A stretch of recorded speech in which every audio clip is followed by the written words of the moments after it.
lack of support, a lack of encouragement. And I think we really have to understand what is at the root. Well, what happened in that moment, I actually took stock. And for the very first time, I thought, whoa, like, what about me? And not from a place of ego, but from a place of truth. There have been really lonely times for me in this journey of healing, and real times where I've questioned and battled. But I refuse to attach to the stories that I am not enough, or I'm not lovable, or I'm not loved. One of the best tools when it comes to personal development is awareness and self-awareness. But if you don't have that self-awareness, this is where I think we're talking about the community, or that phrase, it takes a village to raise a child. It takes a village to raise an adult. When I think about, how rubbish my start in life was, I now think about the ability that I have to connect, the passion that I have, the authenticity that comes out of me when it comes to this stuff, because I've experienced it. Welcome to the latest episode of the Magnify Conversations. If you're new to Magnify, firstly, welcome. It's great to have you. Magnify is a platform focused on empowering ambitious women of faith to thrive in every area of our lives. I don't know about you, but I sometimes find faith can be really challenging and difficult to speak about in today's world, and that's why we've created this podcast. The Magnify Conversations are all about bringing everyday, authentic women together to discuss faith, relationships, career, whatever's kind of important we're speaking about at the moment. My name is Ruth, and I'm the founder and CEO of Magnify. And I'm Rachel, and I'll be the host of the Magnify Conversations. So if you like this episode, don't forget to share with a friend, and most importantly, subscribe to our channel. Thank you so much for watching today's episode. We're so excited to have you here. My name's Rachel, and I'm the host of the Magnify Conversations, and I'm thrilled to introduce Abi McIlrath, who will be hosting this special episode today. Abi was involved with the Magnify vision right back in its early years, so we're so happy to have her back with us today. Yeah, and I'm so glad to be here and to have this conversation together, so why don't we get started? Today, we're chatting about how transformative turning our pain into purpose is with guests Marcia, Cassidy and Dominy. Marcia is a life coach and owner of Thirsty Thought Coaching. She also hosts the Breaking Lies, Building Truth podcast and YouTube channel. Dominy is the director of Transform UK, an organisation providing homes for girls at risk of exploitation. She also is the co-founder of Finding Freedom Women's Collective. So, let's get into the episode. Hi, guys. Hello. Thank you so much for joining us, Marcia and Dominy. Really glad to have you in this conversation today. We're going to be talking about our pain into purpose. But first, I'd love to hear from you, Dominy. Why is this conversation important to have? Well, I think it can be so easy to give up hope, like in a range of areas when you've had to overcome adversity. And for me, I would be really interested in like stories of faith and hope and personal development, but I wouldn't hear my story. I wouldn't hear my voice in those stories of hope. And so I wanted to bring that real and authentic rawness into my sphere and my platform and be able to talk about God and hope and faith and being able to navigate challenges, but in a way that was authentic and connects and resonates with people. Yeah, that's good. Yeah, what about you, Marcia? Why is it important? Yeah, I think that sometimes that women of faith can talk from head knowledge, or can say what they think this is what is the right thing to say. Yeah. I just want to break through that. The tagline of my business is Breaking Lies, Building Truth, and we got to get real. We really do. And I just feel like we need to be talking more about these strong but very real issues that we navigate in life. And so I kind of feel like, girl, you got to walk the walk, not just talk the talk. So, if what I say today, if it helps one person, if it resonates with one person, then sure, it's worth it. Incredible. We would love to hear more about you guys, about your stories. Maybe you could start, Dominy, tell us about like the specific things and experiences that have shaped your life the most. Yeah, so I mean, I grew up in what I would say is a very dysfunctional home. My mum had 5 children from 4 different men, and I don't say that to shame anyone. I know that actually that can be quite common, but essentially I think that was her really looking for love, and that was quite evident in the way that our home operated. It was full of violence and substances and quite severe mental health.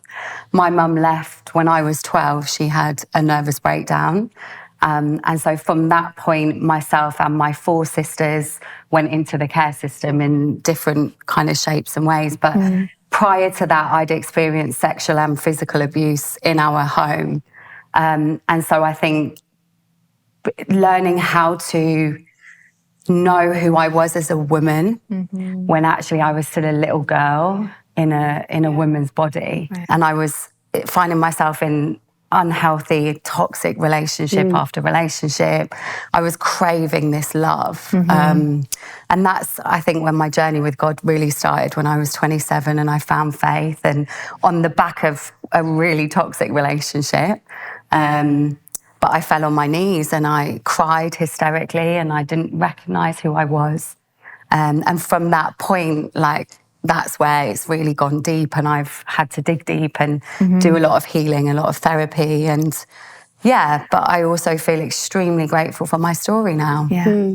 Amazing. Marcia, what about you? What's your story with pain? Yeah, I suppose probably one of the most significant times for me took place in January 2018, and my brother's friend had gone missing back in Belfast, where I'm from. My brother and I at the time were both working and living separately in London, and so initially I think it was quite innocent, his reach out to me to say, Marcia, can you just make people aware of this on your social media platforms? And within a week or so, when Michael still hadn't been found, my brother said, I'm flying back to Belfast to help with the search. So I took a few days annual leave, and we started to work very closely with the family. It actually at that time became the most, the largest amount of volunteers to search for a missing person in Northern Ireland at that time, as well as of course, the police. And to no avail. And so my brother and I had to come back to London and continue with our work. And then 3 weeks after Michael had gone missing, his body was found and it wasn't good. So my brother and I had to fly back for the funeral. And I'd never been that close to suicide before, thankfully never since. But for me, what was so significant about it was I had experienced other types of deaths before, but I would say that I would call them a loss. But with suicide, that is a life that has been stolen because of the lies of the mind. And it just did something to me. And I only really maybe had a number of touch points in my lifetime with Michael. He was my brother's friend. There was a group of about 10 of them. You know, they call each other the band of brothers. They've been with each other since they were 5, went through primary school together, went through grammar school together. So as much as there was my pain and my grief, seeing my brother's pain, seeing his grief, seeing the grief of the family that we'd worked so long, you know, we worked alongside. Yeah, it really did something to me. There's such a darkness with suicide that I had never experienced before, and it stirred up a righteous anger in me that I'd never experienced before. You also touched on faith there, righteous anger. You touched on your faith in God. How did your pain challenge your faith, or did your pain result in faith, or how did that happen? Yeah, I think there was a bit of both. I think my pain resulted in faith, and that's how I came to faith and to understand who I was as a child of God and how powerful that was for me to have a sense of belonging. But like you've touched on, the lies of the mind, and I think that was then, there were these stories that I had attached to in my adult life that weren't true, but they were these core beliefs that had been embedded through my early years of trauma, of not having that primary caregiver show me love, attunement, connection, affection. And so I was, like I said, this woman that was seeking that, but didn't really know what I was looking for. You know, love for me felt crazy and chaotic, and so that's what I would be attracted to. So those were the lies of the mind that I then had to battle with, the kind of, God, what does this mean? Why did I have that start? And how do I now not be that woman? You know, there was this shame. I feel like he reconciled that, and I became whole in the sense of accepting my journey and my story, and actually being really proud of the woman that I've become. But that was my journey in faith, in those early years of faith. Yeah, It's good, yeah. And Marcia, were you a Christian at the time when you were experiencing all that? What sort of questions did that like painful and difficult process kind of raise for your faith? I think it's funny, I was thinking about that, like I was at the stage in my relationship with God that I was, in that it was really grounded. And like any relationship that any of us have, the longer you run with somebody, the longer you walk with somebody, the deeper that connection goes, the stronger the trust bond becomes. And so by then I had grown up believing in God. I'd grown up in a strand of Christianity. But what I had experienced for maybe 20 years now is a personal, intimate relationship with God, not religion. Yeah. Oh, hello. Personal relationship with Him. Yes. But even with that, I'm human. I definitely had the questions. And most of those questions start with the word why. Right. But because I think of the depth of connection I have with God, very quickly I realized, Marcia, do you know what? You have a choice to make here. And this could potentially be a mountain that you walk around for a very long time. And in my research as a life coach, I stumbled upon in Alcoholics Anonymous, there's a prayer that they say, and a part of that prayer, and I'm kind of paraphrasing it, but it's something along the lines of, God, grant me the serenity, grant me the peace to accept the things I cannot change, right? And so I suppose that sums up what happened to me in that moment. I resolved to accept and find peace with the mystery, that I wasn't going to get answers to those questions, certainly not in this lifetime. So I do think that was underpinned by the fact that I did have a strong, intimate relationship with God at that time. Yeah. So what did it look like then to move forward from that, like experiencing death so personally in your family, friends? Like what did it look like to heal, I suppose? Like, how did you do that? You know, I could never have imagined that Michael's suicide would birth in me a mission field. It almost feels a bit selfish, if I'm honest, to say that. How can you, it's two completely different things. Yeah. But it did. I would have been feisty when I was younger. And with God's help, that's kind of what I would now call passion. You turned it into passion. There you go. Thank you, sister. No, it was... So I definitely, but I've never really been somebody who's been angry. That wouldn't be my go-to. My default would have been like, to kind of swallow the emotions. So that's a personal development journey I've been on myself. But when this righteous anger came on me, it was like, what stirred up in me was never again.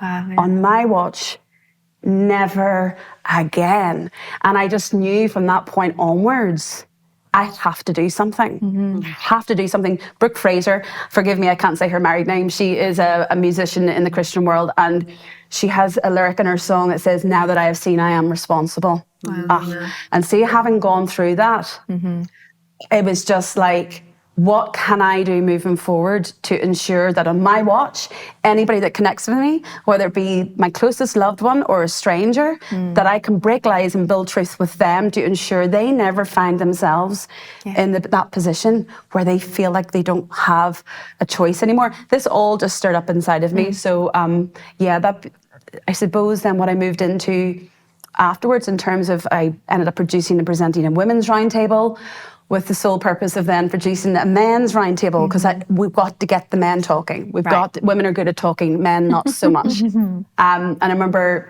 one of my friend's husband said, "You know what, Marcia, women do life face to face, men do life side by side."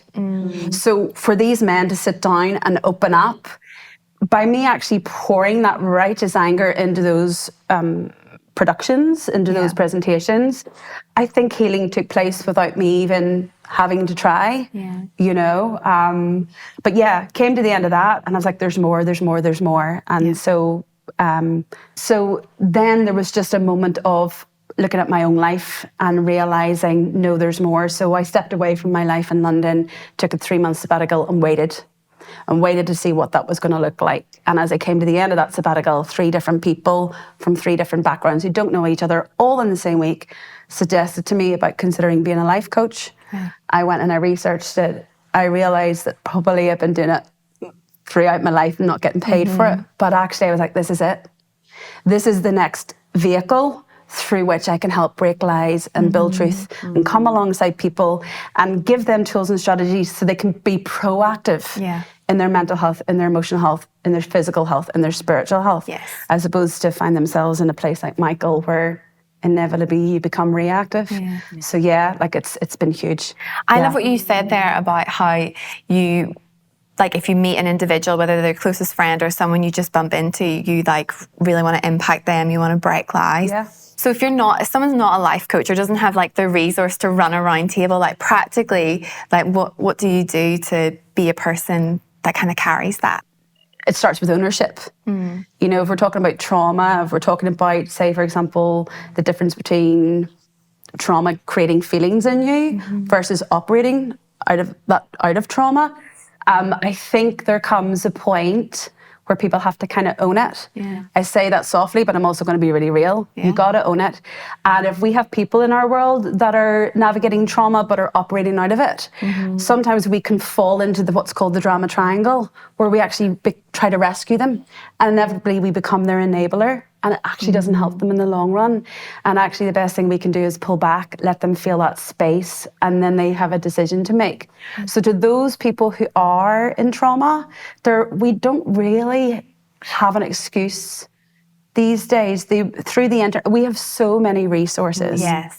Through social media, like there are so many avenues where you can actually find tools and strategies to educate yourself. But my biggest piece of advice is talk. You just got to talk it out. Generally, it helps to talk to somebody you don't know. But yeah, please begin to talk. Yeah. You mentioned the 12-step program earlier, and I think it's specifically normally for people in recovery for addiction, but they say that, you know, connection is the opposite of isolation. And I think you're absolutely right, finding those spaces to connect. For sure. And to go on that healing journey with a community is so important. Is that was that your experience? Like, what was your process of healing? Yeah, absolutely. And I mean, I think initially it was church, and then I actually started to feel quite isolated within that setting. I didn't feel like I was, you know, I hadn't grown up with it. Like, I remember speaking on at the front of church for the first time and swearing. The young people in the audience, you know, in church after, like they always kind of were like, oh, it was so brilliant, it was so brilliant. But I mean, that was who I was. And I think that, you know, there came a point where I started to feel this kind of, I didn't feel like I could be truly, authentically me. And that's not necessarily swearing, but just me and all of my authentic rawness and realness. And actually, I started to really disagree with some of the behaviours or the approaches of the way that there were certain decisions being made and so on. And, you know, I started to challenge authority, as it were, a little bit. And I think that got people's backs up. And then I really started to find my feet as a woman of God and find my own community of women to do that with. And myself and a good friend set up Finding Freedom Women's Collective, really with the view to do that, to create a space, a platform for women to come together to feel safe, to talk about trauma, to talk about healing, to talk about, you know, the shame that sometimes consumes us, particularly when we've behaved in ways out of trauma, you know, and you spoke about that. But I can relate to that. You know, I was someone that had that pattern for many years. And so particularly in relationships, be it romantic or friendships or work relationships, I would find them particularly difficult to navigate. And there's still aspects of them that I do, and I share that quite openly because, like you were saying, it's so important that we create places to be real. 100%. But also to say, actually, now's the time that we take responsibility. Let's recognise that that's not okay behaviour. We don't want to say like that. Not necessarily because of anyone else, actually, but because of the shame that I personally feel when I react in a way that I'm not proud of. And so, creating a space of women that are on that journey together has been profound for me. And then also, obviously, getting to use my experiences personally in a way that really drives through in purpose and create spaces and places now where I know loads of care experienced people that are doing incredible things and really feel part of something that in a way that I never have before, you know, and that's pretty incredible as well, to meet other people that, oh, wait there, you also feel that sense of imposter syndrome when you go into a space where people are quite well spoken or people are, you know, quite academic or whatever that is. Because actually for a lot of young people that have been in care, our education has been severely disrupted. You know, there's lots of bits of us that we feel have been broken along the way. And so there is that kind of piecing it back together again. Is there a specific point for you where you kind of realised you could use your pain and you realised that the bigger purpose of it? Yeah, I think actually it was quite far down in my relationship with God, but my 10-week-old nephew died suddenly in the night. We woke up on Boxing Day and he had passed away. And there was this real wrestling with God in that season of like, why? Because even, you know, I was praying out loud and my family aren't Christian. And I was like, God, you could have witnessed to them. You know, I was really trying to take control and control the outcome, as was often something that I tried to do. And I had to release that to God. But as I stepped back into life post-grief and kind of taking space to process that, I really felt God say to me, Dominy, this is your time to step up. Like step up, step out and use your voice. And I actually started my podcast, which is the Path to Power podcast, which hopefully creates a platform for people that have experienced pain, adversity, trauma, and are using that now as their purpose, very similar to what we're talking about today.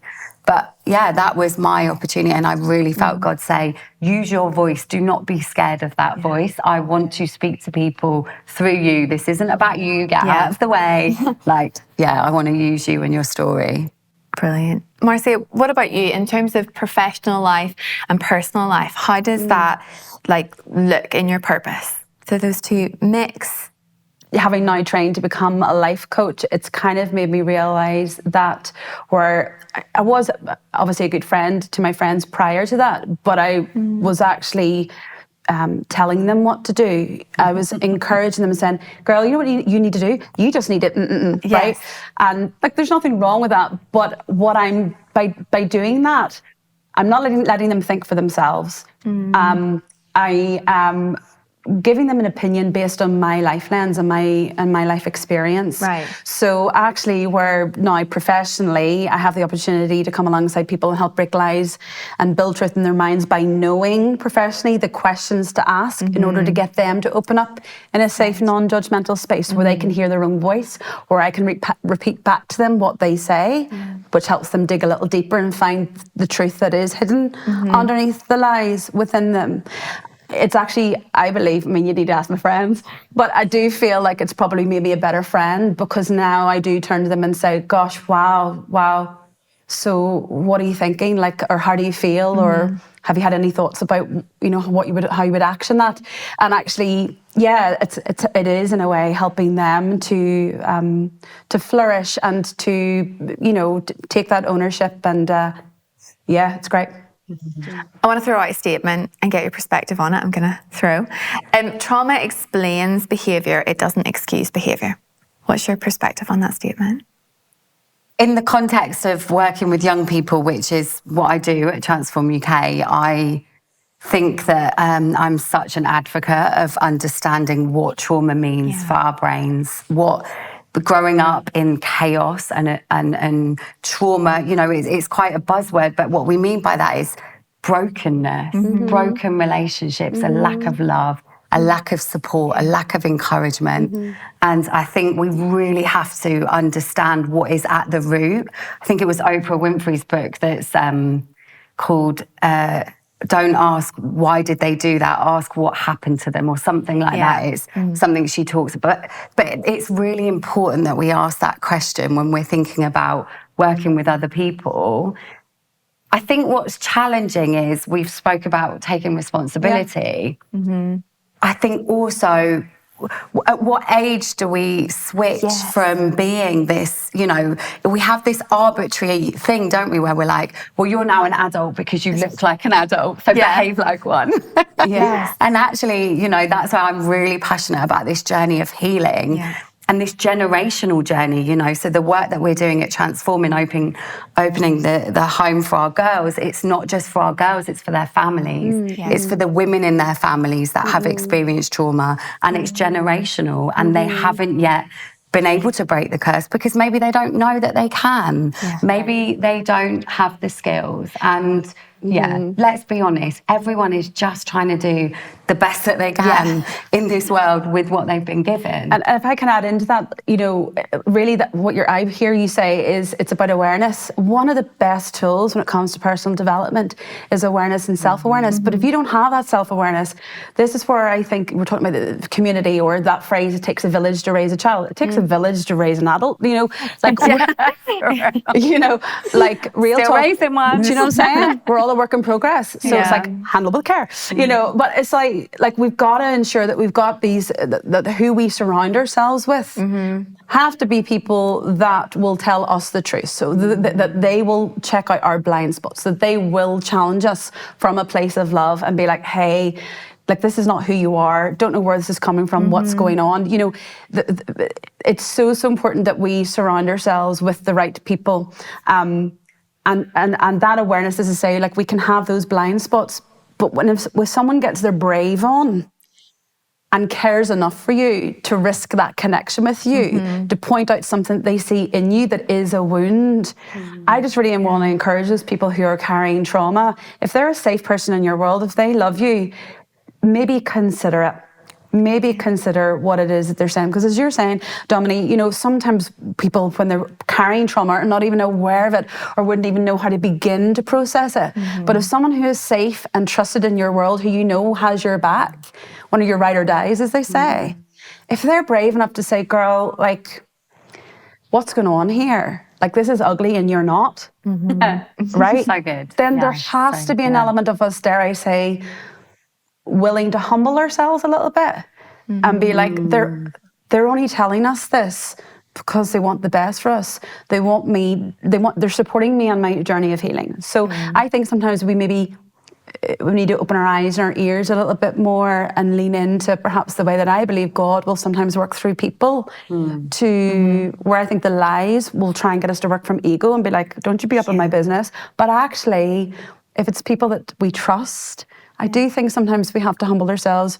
None of us are perfect. So I think for people who are carrying trauma, what do you think about that? Yeah, I think you're absolutely right. I think I've actually realised what a privilege it is to have the people that I have around me now, because I did not grow up with those types of people. Right. And I think that's where, when I think about how church can sometimes have this real religious lens, I think it makes me quite angry, because actually when we're looking at someone and we're judging a behaviour, what we're not understanding is that actually they may not have that love around them. They may not have those voices around them.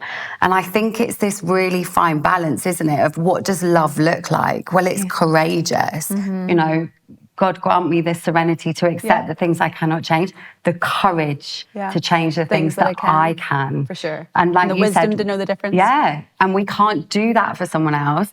But do you know what's been the most powerful thing in my world in terms of seeing other people change and impacted? Me just doing me. Getting in my lane, 100%. Focusing on my healing, navigating my finances, my physical health, my mental health, my emotional health, and actually the ripples that creates. It's so true. I remember a situation I was in that frustrated me because I really wanted friends of mine to... how do I put it? Read the book, listen to the podcast. A certain truth. Get a certain truth. Get a certain truth. And I remember being like, man, and then a friend of mine, there was three of us, and a friend said, look, you know what, Marcia, you can lead a horse to water, but you can't make them drink. I said, but can't even get the horse to water. and then the other friend said, yeah, but girl, you consult the oats. What? Ooh. Say that again. You consult the oats. In other words, just by you being who you are in their world can actually, you can almost be that salt. You can almost be that light in their world where they go, what is it about them? I see how they navigate difficult times. Yeah, they're up in the good times, but in the tough times, like they're real about it, but it doesn't seem to take them out. And actually over time, exactly as you're saying, sometimes just by us being who we are, authentically being who we are, not who we think we're meant to be in order to please Jesus. He loves us just the way we are. I think it reads. I think people have innate detectors for fake. And I think, can I get a witness? So, I think actually just by us being real, not in an arrogant way, but because of who God has created us all to be as individuals and our uniqueness, it will salt the oats for the environments that he places us in. Yeah. And then they'll want to come to the water themselves. That's really about being real. I think it's really interesting, because when your purpose is so wrapped up in your pain, how have you guys ensured that you haven't stayed like victim? Like how have you like grown out of that? Yeah, sorry to interrupt you. No, it's great. It is such a great question, because there is, I mean, I spoke about it earlier, being attached to those stories, those past wounds, those, you know, those false lies. That made up your identity in a way, I suppose. Absolutely. And we know through neuroscience now that how significant those first few years of our life are. Sure. Those first 1,000 days, literally all of our life is predicted in the way that we are treated. Is that true? 1,000 days? Absolutely. They say the first 1,000 days are the most pivotal in terms of creating our brain, our neuro pathways, our patterning for how we do relationships, how we feel safe. Do we know that someone's coming when we cry, or does that state of distress really distress us because actually we don't get to feel safe in it?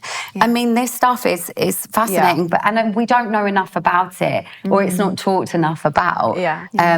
But I also absolutely believe, and this is where for me, God coming into my life has created this shift of like, Dominy, like the years that the locusts have stolen, i.e., the years that you did not get to have of love, like God will redeem, restore, and replace. And I'm seeing him do that in every area of my life. And I love that I can testify, to use a Christian word, but I love that I get to do that. That like in my finances now, I own property. Like no one in my family owns property. Right? Well like done. I speak to my young people about, right, this is what we need to, this is the wealth building plan, And I'm like, who am I? Yeah, why using not? this terminology. Why but not? It took me till 32, 33 years. But again, God did that. Like there's other areas of my professional life, like opening a children's home. I see legacy. I see 20 years time handing over that leadership baton to one of the girls that have been in our home. What a vision. And that's God. Like, because I don't think 20 years time, God thinks like that. He thinks in generations, right? But and I don't want to over spiritualize or theorize this stuff either. It's tough, and there have been real, you said the word darkness, and I really resonated with that. There have been really lonely times for me in this journey of healing, and real times where I've questioned and battled, but I refuse to attach to the stories that I am not enough, or I'm not lovable, or I'm not loved, because actually God's taught me the opposite to each of those. How did you practically do that? I'm actually practicing saying those affirmations, prayer, and I'm, again, not to over spiritualize it, but every day waking up, writing my affirmations, seeking God, like listening, actually being present, being mindfulness is talked about a lot, meditating, but just sitting and being able to be present, so that then when I'm triggered or activated into old behaviors or old core beliefs, I can take that moment to go, practice the pause. I don't always do it. Ask my partner. I do not always do it by any means, but practicing the pause.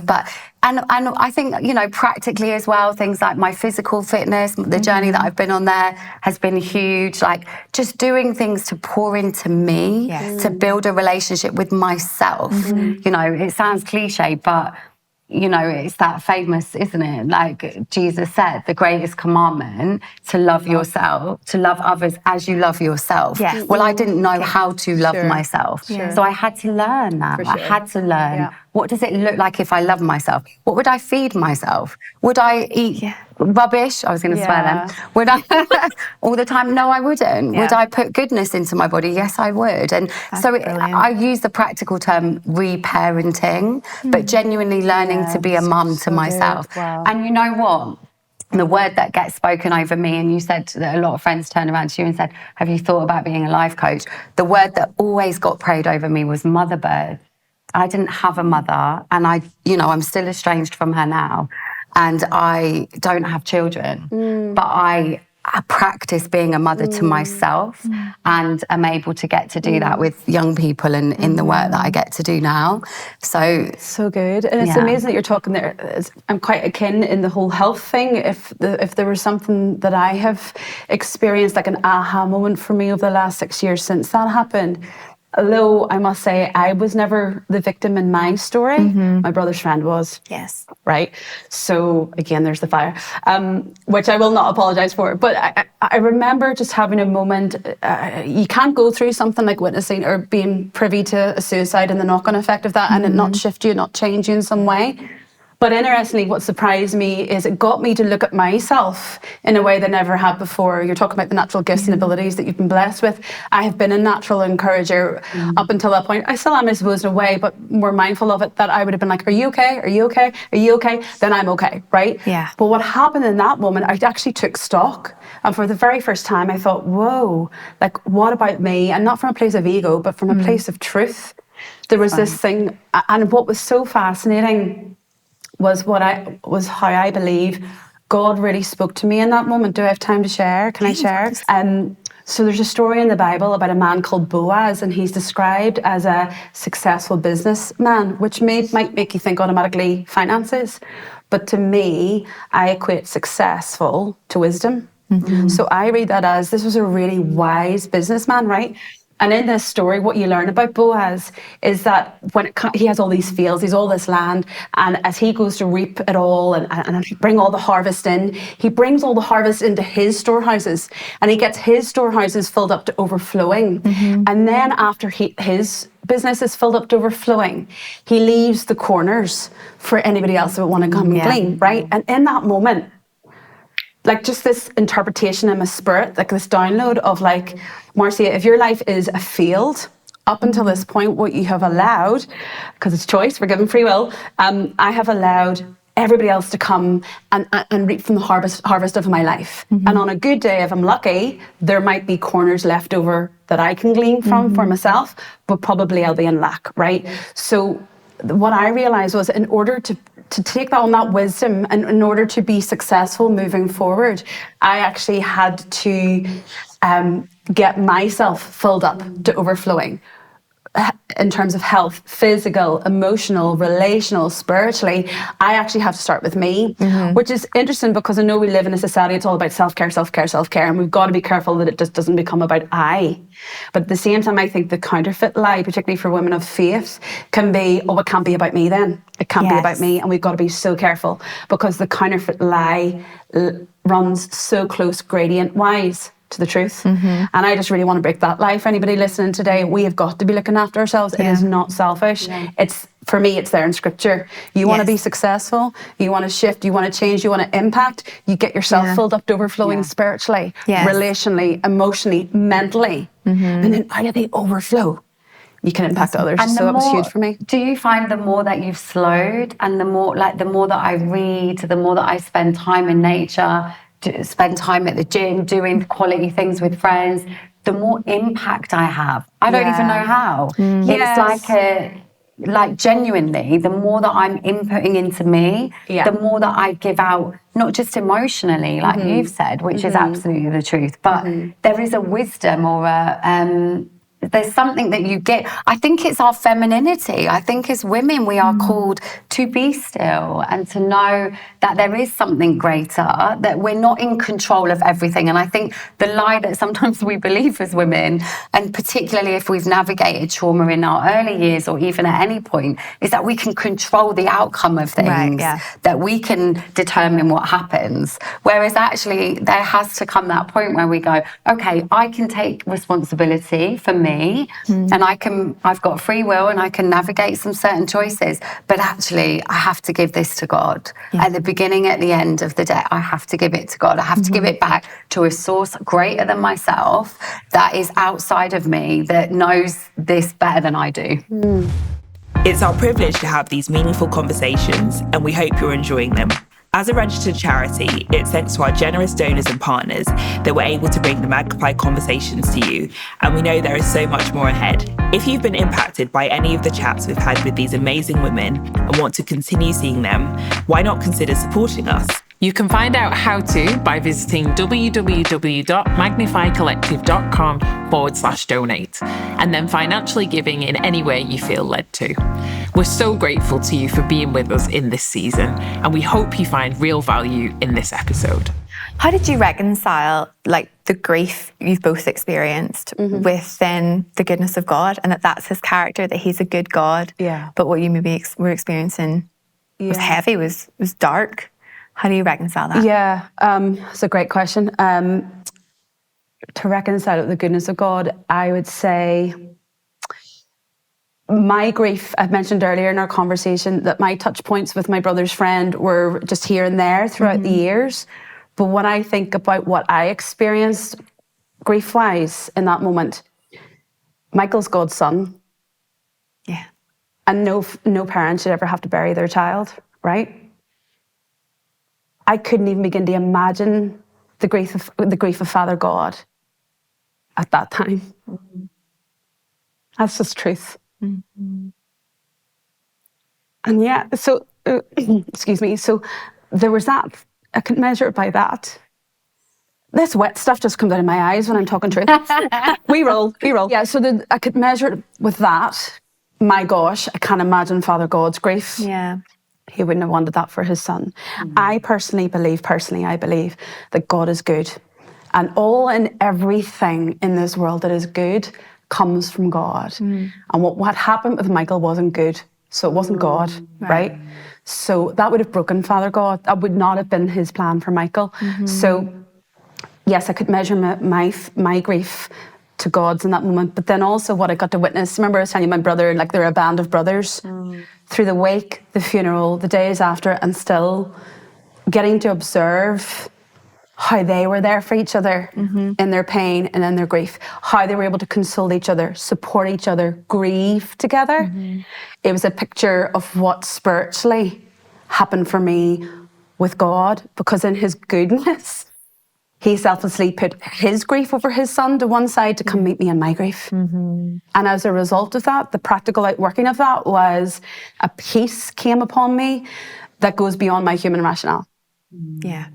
A peace beyond all understanding came upon me in that.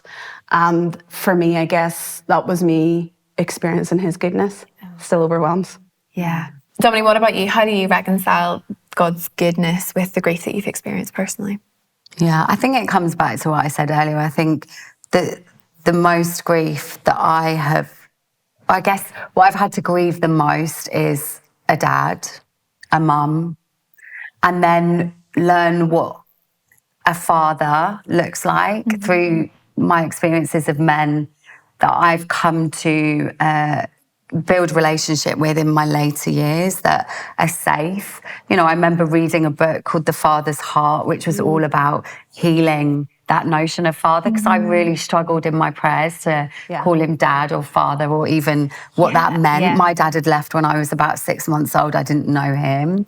But there were some moments along the way that felt very spiritually aligned. Like, for instance, my therapist, who it was what you would say Christian counselling, I guess. So there was a lot of prayer, and there was a lot of, you know, my roots, my identity was as a child of God.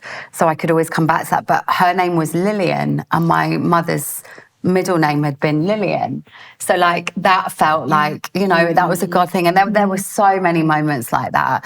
And I think even just seeing the way that God has used my loss, my grief of a lack of loving parents, secure, safe parents, to make me so passionate about the spaces and places that I create for other women like myself with similar stories, and girls in particular, but boys as well. You know, I've worked with a mix of young people, but I am so passionate for them. Yes. I'm so passionate for them to see themselves how God sees them.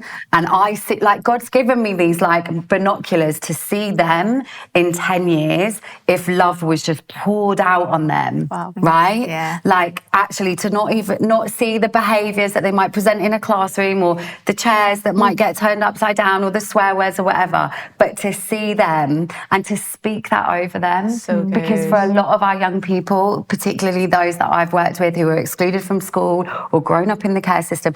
They haven't had people doing that for them. You know, the state of our children's home sector at the moment, and this isn't all children's homes by any means, but the majority of them are ran for profit.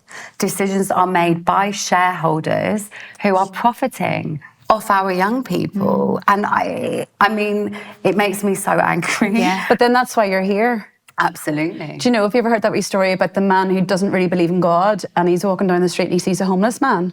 Not to interrupt you, don't mind. No. Just to add into it, just as you're talking, it made me think of it. Like, and the man turns to God and says, you see, God, if you were real, you would have done something about that homeless man.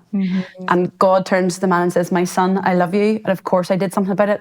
I created you. Yeah. And that's exactly, like, you can see the fire in you, that this is why you're here, is to change that system, is to change those policies. Sorry, I'm getting old. No, life coaching. But you're absolutely right. But it is only in me seeing that in myself that I have been able to reconcile my grief. Right? So when I think about, how rubbish my start in life was, I now think about the ability that I have to connect, the passion that I have, the authenticity that comes out of me when it comes to this stuff, because I've experienced it, because I've lived it. And I can speak from a place of lived experience as well as professional experience now, which, you know, I've recently started talking more about the fact that I was care experienced. I didn't really ever talk about that before in my professional career because I guess there was still a lot of shame around it. But now I own that. I'm like, listen, I've lived this. I've worked in this sector for 20 years.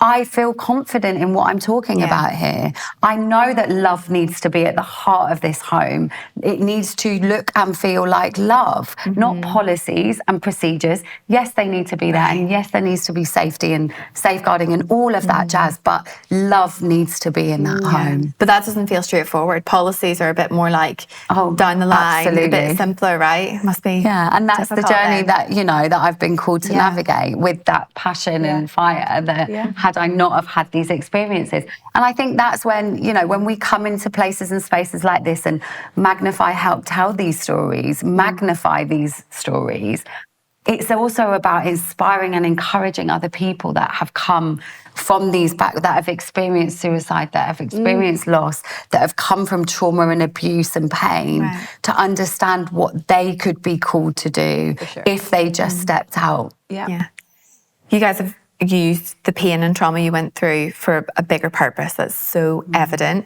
But I was wondering, what's your view on like being thankful for the trauma and the hardship you've experienced? Like, is it okay just to like accept it, or do you have to turn it into like being thankful for it? Like, what's your view on that? There has to be a grieving period. Like, absolutely, there has to be grief, because that's real. This isn't. And it's a release. Grief is a release. Yeah, and it's a release, exactly. Like, scientifically, we release stress hormones and chemicals when we cry. We genuinely let go of stress when we cry. That's why God created the tear duct. It's exactly that. Right. Yeah. But we have to be really honest about the sadness that still exists and will always exist. You know, for me, yes, absolutely. But has it made me passionate? Yeah, it has. But has it also meant that I struggle incredibly in romantic relationships because of chaotic attachment style and so on? Yes. Do I believe that you know, I'm not a product of that and I can change that? Yes. Is it hard? Yes. There's real. Ask my boyfriend. But yeah, genuinely, I think that we have to be honest about that. Like, I'm not sat here now saying, oh yeah, it's so great. I'm so grateful for not having a childhood. You know, I look at the pain that some of my sisters now experience, and they've had children and they have severe mental health challenges, and as to their children, because it's generational, this stuff. If we don't heal it, if we don't break the cycle, and I'm angry about that, and I'm still sad about that. You know, when we lost my nephew, it was me that was the adult, the parent, etc., in our, you know, family network that stepped in and so on. But in that, you know, in those moments of pain, it definitely is sad. I don't think God doesn't want us to be sad. I think that He gives us all of these emotions: sad, angry, lonely, this is the spectrum. This is intimacy, is knowing those emotions. And I think it's about allowing yourself to feel those emotions, just making sure that you're not led by them, you know, and to add into the thankfulness piece, like, and I love how real we're being, so I'm just going to keeping it real. There is nothing about Michael's suicide that I could be thankful for. And we were talking earlier about things that challenge you. There's a beautiful scripture in the Bible that talks about in all things give thanks. And I wrestled with that. I wrestled with that, but I wrestled with it. Like, I didn't walk away. I wrestled and I remained with that pain and with that confusion to try and understand what could there possibly be to be thankful about that, because that wasn't of God, you see. So I am not going to bow down and give thanks to something that isn't God, right? Number one. But secondly, I remained in that I'm not moving until I understand that your truth is in all things give thanks, and I want to be obedient to that. So what does that look like? And then I realized that for me, I could give thanks for the fact that through that, God never left my side. And you had a state of faith, right? Never. And I would say the same. There is a state of hope and a light that I know is, you know, and people, I had a birthday dinner recently and people shared words of one of my love languages, and they shared that I was someone that brought light into dark places. And I know that that is because I have this anchor to my soul, which is my hope. And that is knowing that this little life and little old me is, you know, we're each of us here to do something a little bit more than just our little life, I believe. And I think God uses each and every one of us to do that, whether we know that or not. I mean, there's definitely a gratitude piece for me with length of days, because it was 6 years ago. So for me, I think I have a different type of awareness now. I've always been fascinated by human behaviour. The different career choices I've made have always been people-centric. But there's a different type of sensitivity and awareness that I now have that I didn't have before. And I suppose an example would be if you're out for dinner with a group of friends and somebody comes out with a throwaway comment about maybe feeling a bit low or a little bit overwhelmed or a bit anxious, and we all would run in as girlfriends and be like, oh, shame, you know, and then you'd go back to having the fun. Whereas now, because of what we went through, I will now find a moment to pull my friend away from the crowd and just one-to-one will say, I'm a safe person for you and there's no judgment here, so let's just real talk. I heard what you said. Are you okay? Yeah, but no, really. Yeah. Are you okay? So I suppose I am grateful now for this, I don't want to say hyper because that sounds dismissive, this wonderful sensitivity and awareness that I have now been blessed with out of something so evil. It has in a way been turned for good, for a greater good, right? So, yeah, the fire.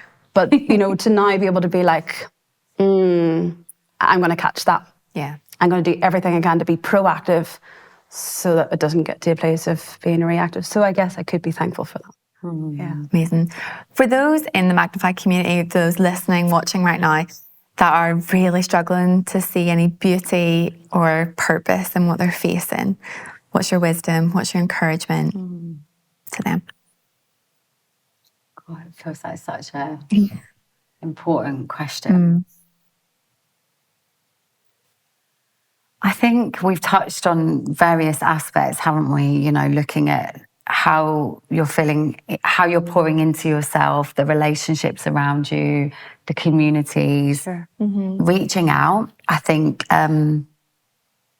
shame dies when we break the silence.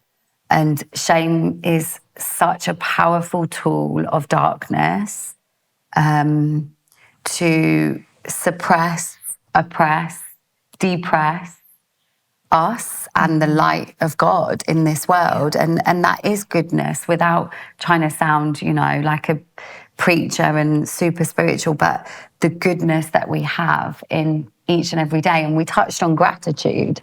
I think gratitude is a really important practice, actually, and it is scientifically proven to shift our state if we can just look for maybe three or four things around us that we can be grateful for. That doesn't detract away from what we have to be sad or angry or upset about, but to look at the things that we can be grateful for, and then make the space to process that emotion. We spoke about that, but for me on my healing journey, it's been learning the language of feelings, like literally getting a feelings wheel, which I was given in therapy, and starting to identify, how do I feel? Where can I feel that in my body? Where is that manifesting into pain and illness and sickness? It's right? so practical. That's really good. Yeah, and that, you know, that it would be called somatic work, but that leaning into where is our, because there's this incredible book, The Body Keeps the Score, but we know so much now about health and well-being to know that trauma manifests in a physical way in our body and in our being, whether it's headaches or obesity or overeat, whatever it might be, you know, and this isn't to shame anyone. This is to say, like, if you're battling with that stuff, reach out and talk to someone. The beauty of social media, the beauty of Magnify Conversations is that there are so many stories, there are so many people that have experienced and can support and create space. I suppose I've had a little bit longer to think while you've been talking, but I mean, I need to be real. The reason I paused when you asked me was I wasn't sure whether or not to share it, but I am. Like, if I take myself back to that time after Michael's suicide, I've got to be honest. If any well-meaning woman or man of faith had talked to me in that moment about beauty or purpose, I would have told him to go play with traffic. You know what I'm saying? Like, that is not what I wanted to hear. And I'm very passionate about language and the way we use our language and how it lands. I'm very passionate about people that don't believe in God. I don't think a lot of Christians have represented him well. I was telling you earlier when we were getting ready that one of my favourite quotes is from Mahatma Gandhi when he's talking about the Western world, and he says, I like their Christ, I don't quite like his people. His people are nothing like their Christ. I can't help but feel if we were all just being a wee bit more like Jesus, probably more people would want to know Jesus, right? So I think I'm always mindful of how things land. So real talk, even if my darling Christian friends in that moment had talked to me about there'll be beauty in this and there'll be purpose in this, I would have been like, jog on.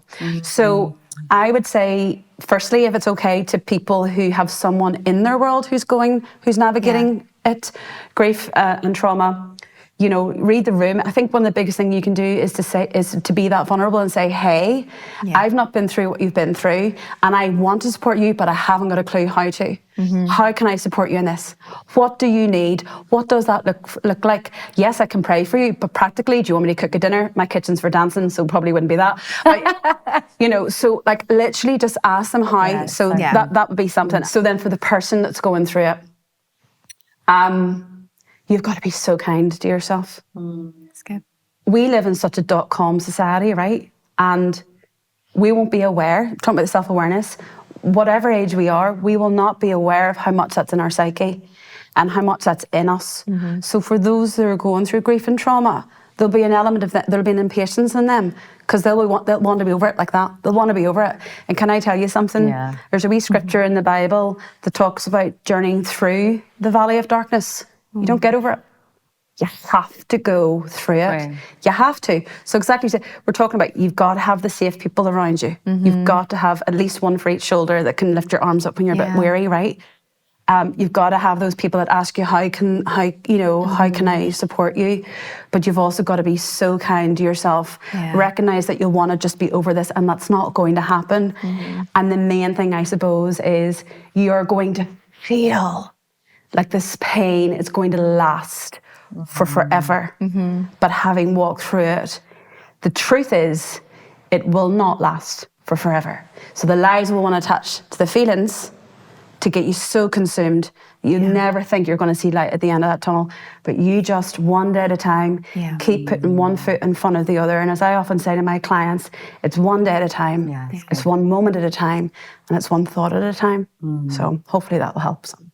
Oh my goodness, guys, that was absolutely exceptional. Thank you so much for everything you shared. I feel like it's been really practical. Taking a breath, taking a pause is so helpful. How you articulate it, like separating like the goodness of God from things going on in your life. And I just feel like hopefully people will be able to be encouraged by seeing how you guys have turned your pain into purpose. So thank you so much for everything you shared today. Thanks, Abi. It's been an honour to see Magnify grow to where we are today. If you've loved this conversation and want more from Magnify, why not check out our print magazine?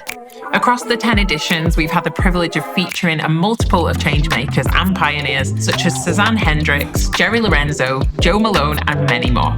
The magazine is a beautiful physical product that makes the perfect coffee table companion to complement your space. And even more than the look, it creates the perfect excuse to take some time to read a collection of timeless features that will enrich your life whatever stage you're at. Head to magnifycollective.com/shop to purchase your copy now. The Magnify Conversations mean so much to us as a team. It really impacts us every day and encourages us so much when we see your comments, your DMs, and to know that these conversations are truly making an impact in the best times of your life, but also challenging, is such an honour. We hope you've enjoyed today and we can't wait to see you next Monday.